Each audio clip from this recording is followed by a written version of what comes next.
کتونکو ملګرو یو جهان مننه د پښتو مشاعره چینل چې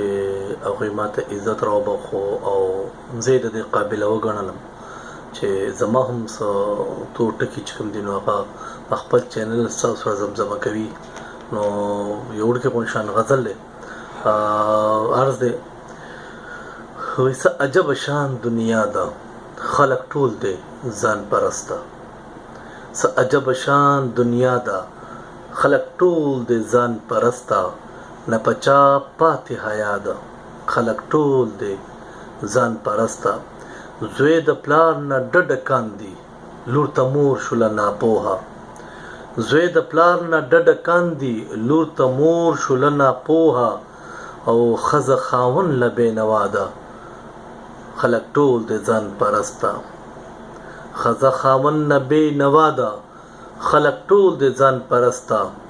او مقتولونه ادیری دي د لاچارو کلی لاري مقتلونه ادیری دي د لاچارو کلی لاري ورته جوړ کربلا ده خلک ټول د ځان پرسته او د دې دور شاه زلمی می په داسې لاره دی روان د دې دور شاه زلمی می په داسې لاره دی روان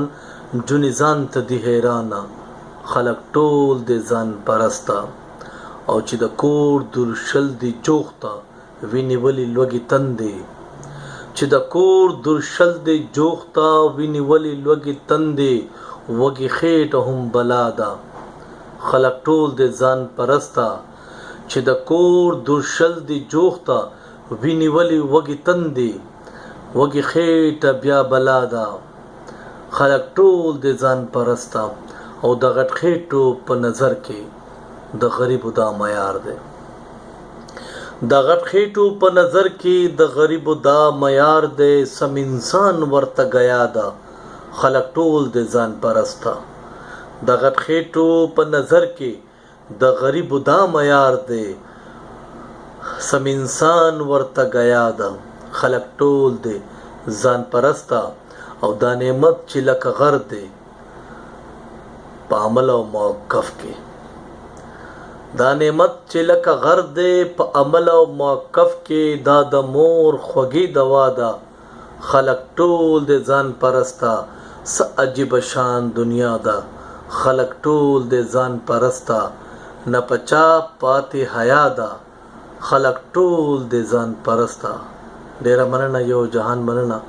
او دا زما د نوې غزل یو څو ټکي چې تاسو ته مې وړاندې کړل ایله څرګندوم چې انشاءالله تاسو به خوښ شي ډېره مننه لازم ده چې زموږ یوټیوب چینل پښتو مشاعره سبسکرایب کړئ او ورسره ټالۍ هم ووهئ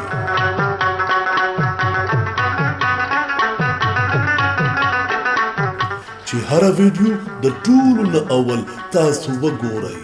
پښتو مشاعره یوټیوب چینل دا پیغام د کراچۍ د پښتو ادب او د شاعرانو حوصله افزای لپاره